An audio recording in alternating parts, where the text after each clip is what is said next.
السلام علیکم ناظرین، آج میں آپ کی خدمت میں ایک بہت ہی دلچسپ اور تاریخی واقعہ لے کر حاضر ہوا ہوں۔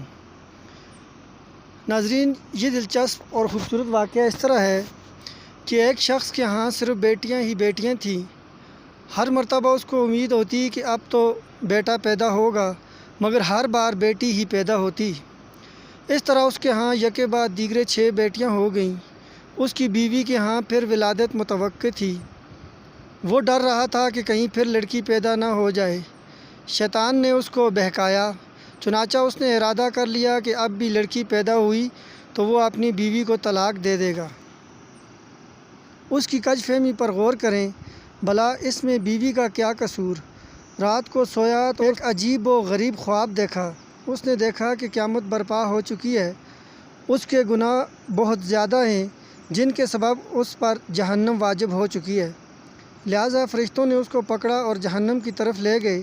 پہلے دروازے پر گئے تو دیکھا کہ اس کی ایک بیٹی وہاں کھڑی تھی جس نے اسے جہنم میں جانے سے روک دیا۔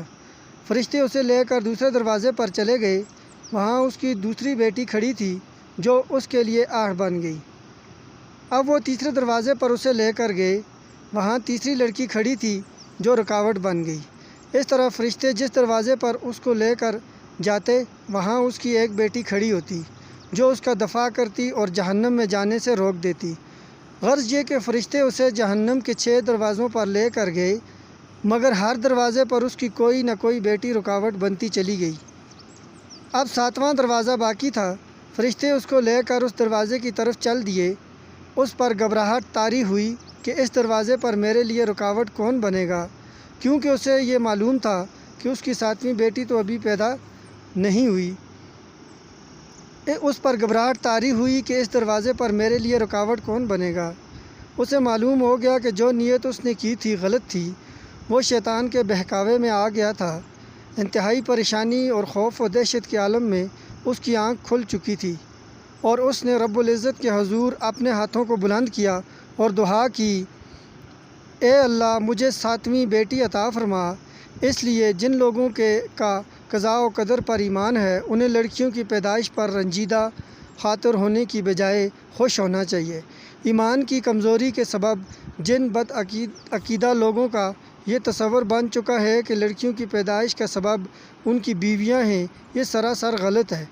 اس میں بیویوں کا یا خود ان کا کوئی عمل دخل نہیں، بلکہ میاں بیوی تو صرف ایک ذریعہ ہیں۔ پیدا کرنے والی ہستی تو صرف اللہ وحدہ لا شریک ہے۔ وہی جس کو چاہتا ہے لڑکا دیتا ہے، جس کو چاہتا ہے لڑکی دیتا ہے، جس کو چاہتا ہے لڑکے اور لڑکیاں ملا کر دیتا ہے اور جس کو چاہتا ہے بھانج بنا دیتا ہے۔ ایسی صورت میں ہر مسلمان پر واجب ہے کہ اللہ کی قضاء و قدر پر راضی ہو جائے، کیونکہ اللہ تبارک و تعالی سورہ شورى میں ارشاد فرماتے ہیں، جس کا ترجمہ یہ ہے، آسمانوں کی اور زمین کی سلطنت اللہ تعالی ہی کے لیے ہے، اور جو چاہتا ہے پیدا کرتا ہے، جس کو چاہتا ہے بیٹیاں دیتا ہے اور جسے چاہتا ہے بیٹے دیتا ہے، یا پھر لڑکے اور لڑکیاں ملا جلا کر دیتا ہے، اور جسے چاہتا ہے بھانج کر دیتا ہے۔ وہ بڑے علم والا اور کامل قدرت والا ہے۔ ناظرین محترم، اگر آپ کو یہ واقعات اچھے لگتے ہیں اور آپ ہمیشہ دینی واقعات سننا چاہتے ہیں، دین سے آگاہی حاصل کرنا چاہتے ہیں، تو ہمارے چینل روشنی اسلام کو سبسکرائب کریں، اور ویڈیو پسند آئے تو لائک کریں اور دوسروں کے ساتھ شیئر کریں۔